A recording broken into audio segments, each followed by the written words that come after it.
ආයු බොහෝ වේවා. මම මේ පොඩි චක්‍රයක් අදාද හිටියේ ඔයාලට උගන්වන්න. 19 වරක් නැද්ද? 19 වරක් නෑ 12 වරක් යනකම් හොඳට පාඩම් කරලා තියෙන්නේ. එහෙනම් මේ 19 වරක් චක්‍රේ කියලා දෙන පොඩි ජොලි ක්‍රමයක් තමයි කියලා දෙන්නේ. මේ ඔත්තේ සංඛ්‍යා දන්නවද? ඔත්තේ ඔත්තේ 1 3 5 7 එනවත් එක කියමු.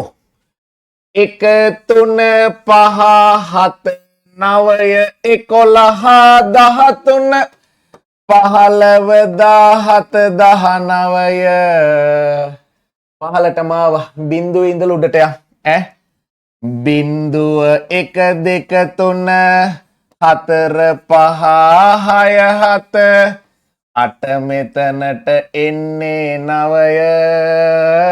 හැදුනේ 19 වරක් චක්‍රය.